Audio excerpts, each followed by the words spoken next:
राजस्थान के एक छोटे से कस्बे देवगढ़ में एक पुरानी हवेली थी जिसे लोग सफेद हवेली के नाम से जानते थे। दिन में वो बस एक खामोश टूटी फूटी इमारत लगती थी, लेकिन रात होते ही कोई भी उसके पास जाने की हिम्मत नहीं करता था। लोग कहते थे कि उस हवेली में कोई रहता है, कोई जो दिखता नहीं पर मौजूद होता है। अर्जुन जो 17 साल का था, अपने दोस्तों के साथ गर्मियों की छुट्टियां बिताने देवगढ़ आया था।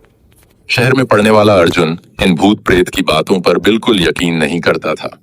एक शाम जब सब दोस्त चाय की दुकान पर बैठे थे, तभी हवेली की बात छिड़ गई। भाई, रात को 12 बजे उस हवेली के पास से गुजरकर दिखाओ, अगर हिम्मत है तो, राहुल ने मुस्कुराते हुए कहा। अर्जुन हंस पड़ा। बस इतनी सी बात, मैं तो अंदर जाकर दिखा दूंगा। दोस्तों ने उसे बहुत समझाया, लेकिन अर्जुन जिद पर अड़ा रहा। रात 12 बजे, आधी रात को, अर्जुन अपने मोबाइल की टॉर्च लेकर हवेली के सामने खड़ा था।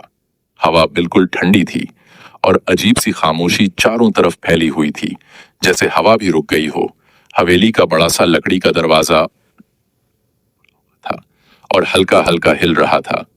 ची ची, अर्जुन ने हल्का सा धक्का दिया और दरवाजा खुद ब खुद खुल गया। अंदर घुसते ही उसे लगा जैसे तापमान अचानक गिर गया हो। उसकी सांसें भारी होने लगीं। कुछ नहीं है, सब बेकार की बातें हैं, उसने खुद से कहा। अजीब आवाजें। जैसे ही वो अंदर बढ़ा, ऊपर की मंजिल से पायल की हल्की आवाज आई। छन छन छन। अर्जुन रुक गया। कोई है? उसने आवाज लगाई। कोई जवाब नहीं आया, लेकिन आवाज फिर आई, इस बार थोड़ी तेज। उसका दिल तेज धड़कने लगा, पर जिज्ञासा डर से बड़ी थी। वो धीरे धीरे सीढ़ियों की तरफ बढ़ा। ऊपर का कमरा, ऊपर पहुंचकर उसे एक कमरा दिखा जिसका दरवाजा थोड़ा सा खुला हुआ था।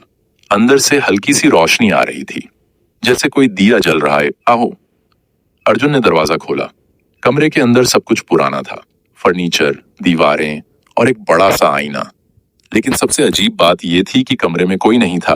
फिर भी उसे लगा जैसे कोई अभी अभी यहां से गया हो। तभी आईने में उसे किसी का साया दिखा। वो पीछे मुड़ा, लेकिन वहां कोई नहीं था। फिर उसने दोबारा आईने में देखा। इस बार साया उसके बिल्कुल पीछे खड़ा था। सामना। अर्जुन का गला सूख गया। धीरे धीरे उसने पीछे मुड़कर देखा। एक लड़की सफेद कपड़ों में, लंबे बाल उसके चेहरे पर झूल रहे थे।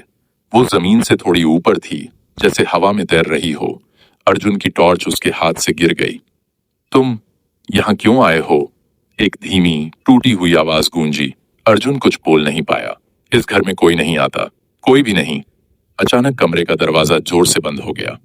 रहस्य। लड़की धीरे धीरे अर्जुन के करीब आने लगी। मैं यहां बंद हूं, सालों से, कोई मेरी मदद नहीं करता।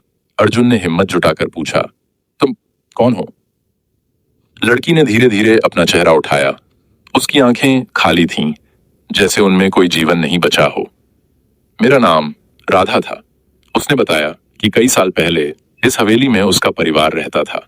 एक रात अचानक आग लग गई और सब लोग भाग गए, लेकिन राधा ऊपर के कमरे में बंद रह गई। मैं चिल्लाती रही, पर किसी ने दरवाजा नहीं खोला। उसकी आवाज कांपने लगी। तब से मैं यहीं हूं। अंतिम चेतावनी। अचानक उसका चेहरा बदल गया और आवाज भारी हो गई। अब तुम भी नहीं जा पाओगे। कमरे में ठंडी हवा का झोंका चला और सारी चीजें हिलने लगीं। अर्जुन डर के मारे दरवाजे की तरफ भागा, लेकिन दरवाजा नहीं खुला। मुझे यहां अकेला छोड़कर मत जाओ, उसकी आवाज गूंज रही थी। भागना। अर्जुन ने पूरी ताकत लगाकर दरवाजा खोला और नीचे भागा। सीढ़ियों पर उसे बार बार लगा जैसे कोई उसके पीछे आ रहा हो। छन छन छन। वो बिना पीछे देखे भागता रहा। आखिरकार वो हवेली से बाहर निकल आया। अगली सुबह जब उसके दोस्त उसे ढूंढते हुए हवेली के पास पहुंचे, तो अर्जुन बाहर बेहोश पड़ा था। जब उसे होश आया तो वो बस एक ही बात बार बार कह रहा था, वो अभी भी अंदर है। सच्चाई। गांव के बुजुर्गों ने बताया, सालों पहले इस हवेली में सच में आग लगी थी और एक लड़की ऊपर के कमरे में फंस गई थी। लोग कहते हैं आज भी वो किसी का इंतजार कर रही है। आखिरी बात। उस दिन के बाद अर्जुन ने कभी उस हवेली की तरफ देखा भी नहीं, लेकिन एक बात आज भी उसे डराती है। जब वो बेहोश पड़ा था, उसके हाथ पर किसी ने उंगली से लिखा था, वापस आओ।